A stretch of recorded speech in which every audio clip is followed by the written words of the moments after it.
Good morning, my fellow yogic travelers. I'm mighty glad to be alive today, and I hope that you are too. If you made it this far, then you're a survivor. So I hope that you get something from our continuing series here on Hinduism today. So today we're up to the idea that in Eastern philosophy, there's something like a universal mind.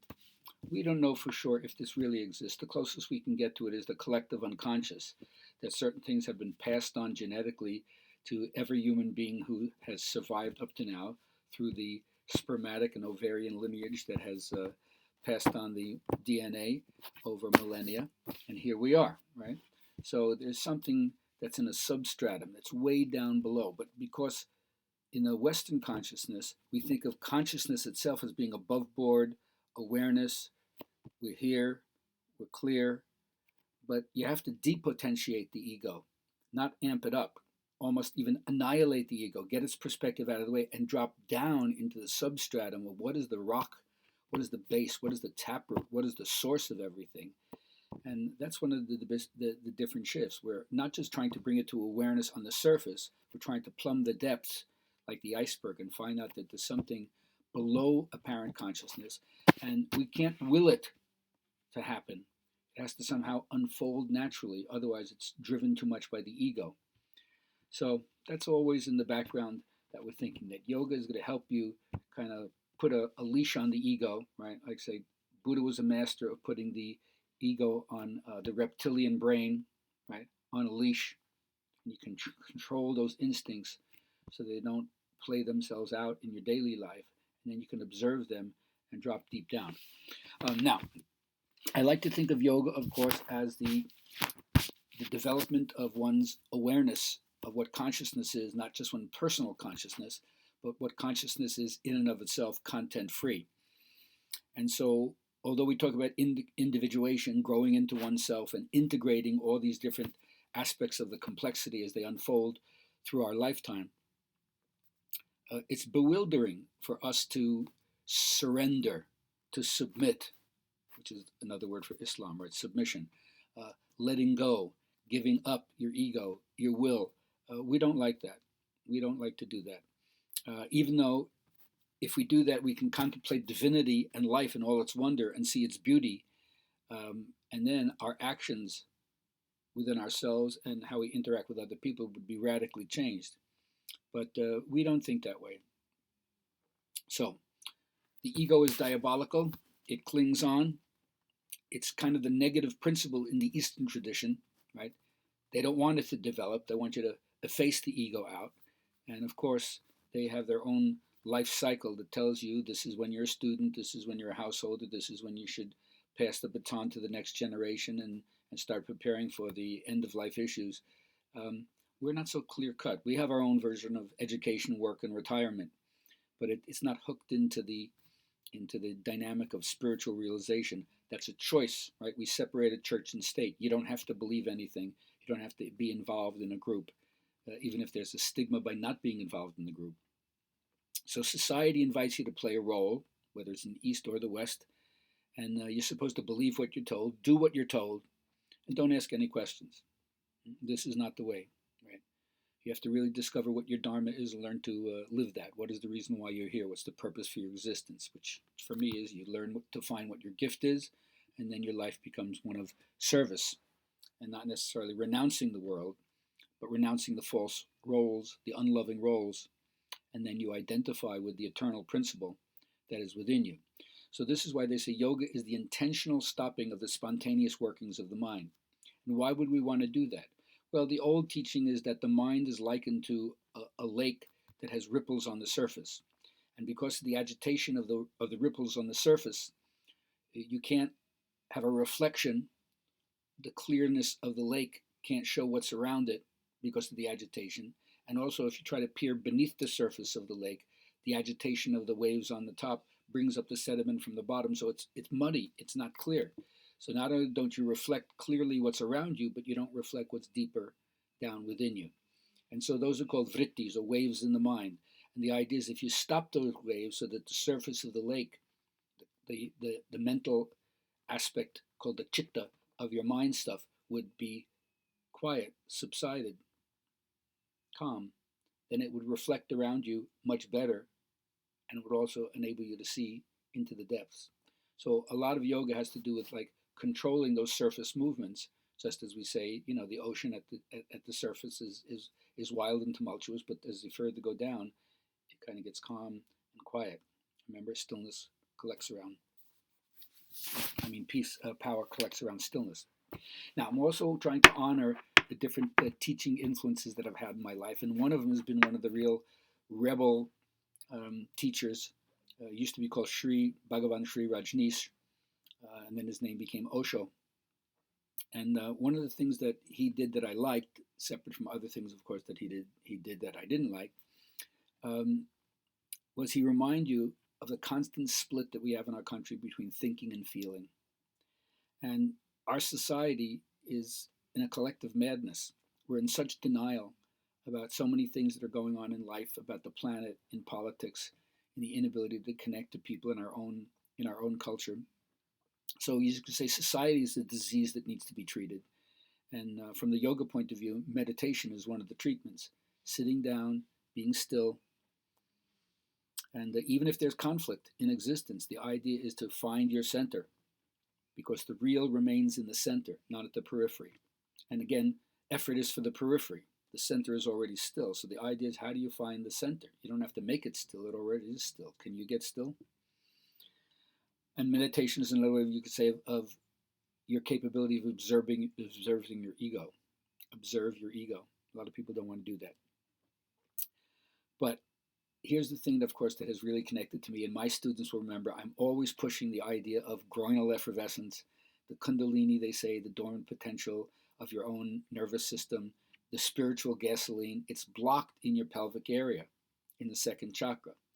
And so, of course, there needs to be a relaxing, a loosening up, a freeing of the energy there, and what it psychologically represents, which unfortunately for most of us is not just procreation, the possibility of bringing new life in, but it also has to do with sexuality. And for me, sexuality, or the erotic nature of a human being, isn't limited to genitality, and you have to be able to separate those two. They're linked, but they're not exactly the same. And so this is the whole thing I'm always saying, especially to my women students. You have to rewrite brahmacharya. You have to have new ways of understanding sexuality that are not so patriarchal, not so missionary position. And also, especially with the gender fluidity of what's going on in our culture over the last 15 or 20 years, we really have to redefine, and women need to be in the forefront, and men need to learn from them. But what Osho said that I think is really fantastic is we're afraid of sex. We're afraid of sex, even as we desperately try to make connection with people. And why are we afraid of sex? Well, because your mind is thrown off balance. And the mind basically wants to control everything. And sex is a no-mind act. If you're thinking, you're not with the experience. You're in your head. And it's not in your head. It's below your head. So, first of all, please don't get me wrong. When I'm talking about sex, I'm talking about making love to existence itself, which then becomes both symbolized and embodied by the interaction between two human beings. But if you try to control it, there's no realization of what it is. When you try to control your sexual impulse, especially, I can't speak for women, but I'll certainly say for men, if you try to control, sooner or later, you're bound to have to finish it. You're bound to have to come. You're bound to have to spill your seed or have an ejaculation, whatever, because the strain is too great. The strain is an attention that has the necessity to release.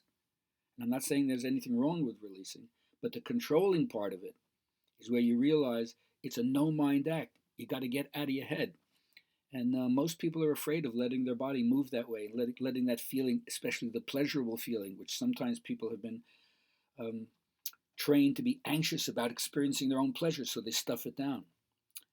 And you can control it when it's localized, but if it's going to spread all over your body and have you shake unbelievably and have one of those vegetative orgasmic experiences like Wilhelm Reich talks about it, and enter that shaking and let it move you, well, you got to get your head out of the way. So, and if you don't do that in a certain way, you forget that you're missing a part of life. It's like you're already dead. You're already dead if you miss life. So, sooner or later, You're going to have to come to this realization.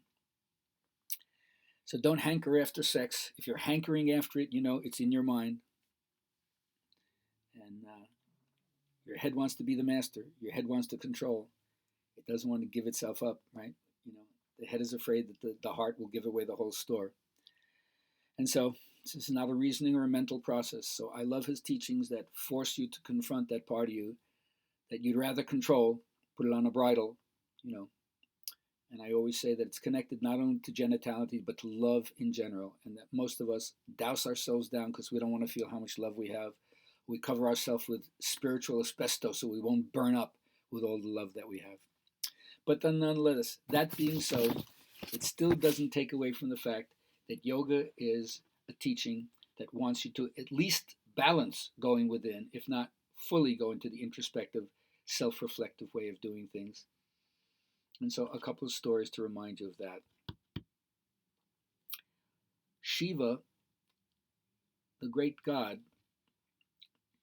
had created human beings so that we had two heads.